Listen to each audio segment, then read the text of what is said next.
You'll have to forgive me, these won't be my best words. The truth is, I don't want to be talking today. When I was asked if it's something that I wanted to do, I resisted it all day until finally I had this overwhelming sense that it was somehow my responsibility to do so, and maybe that's misguided. But of all the things that I could say tonight,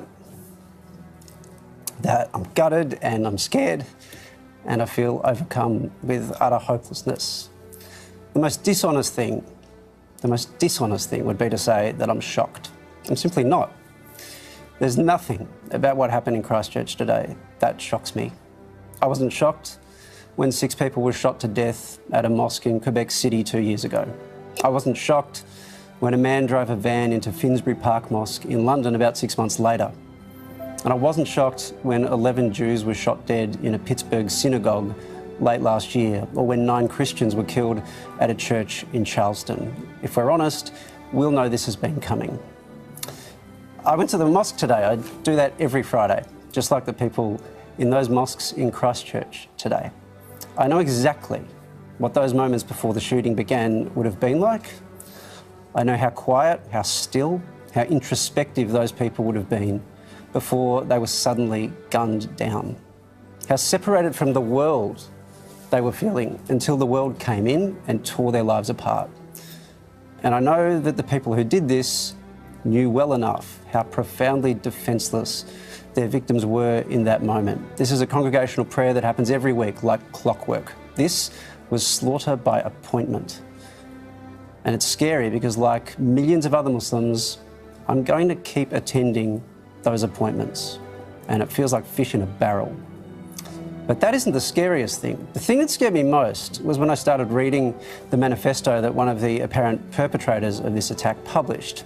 Not because it was deranged, but because it was so familiar. Let me share some quotes with you to show you what I mean. The truth is that Islam is not like any other faith. It is the religious equivalent of fascism. Or the real cause of bloodshed is the immigration program which allowed Muslim fanatics to migrate in the first place. Or, as we read in Matthew 26:52, all they that take the sword shall perish by the sword, and those who follow a violent religion that calls on them to murder us cannot be too surprised when someone takes them at their word and responds in kind. How do those words sound now? Now how do they sound when I tell you that they weren't part of the manifesto? They were actually published today, after this terrorist attack, on an Australian parliamentary letterhead. And I know they came from someone who I don't particularly want to name at the moment, who all parties have denounced. I also know that the leader of one of those parties that denounced him once described Islam as a disease Australia needs to vaccinate.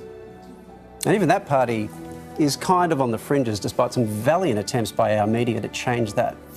But I also know a senior figure in our government once suggested we made a mistake as a country by letting in Lebanese Muslims in the 70s.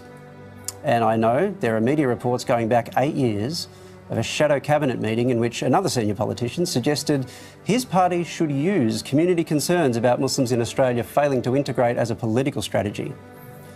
That person's now the most senior politician we have. So while I appreciate the words our leaders have said today, and in particular Scott Morrison's comments and his preparedness to call this terrorism and the strength of his comments more generally, I have something to ask.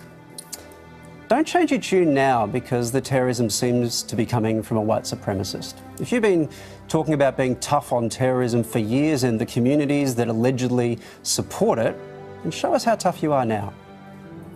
For mine, I'm going to say the same thing I said about 4 years ago after a horrific Islamist attack. Now we come together. Now we understand this is not a game. Terrorism doesn't choose its victims selectively. That we are one community, and that everything we say to try to tear people apart, demonise particular groups, set them against each other, that all has consequences, even if we're not the ones with our fingers on the trigger.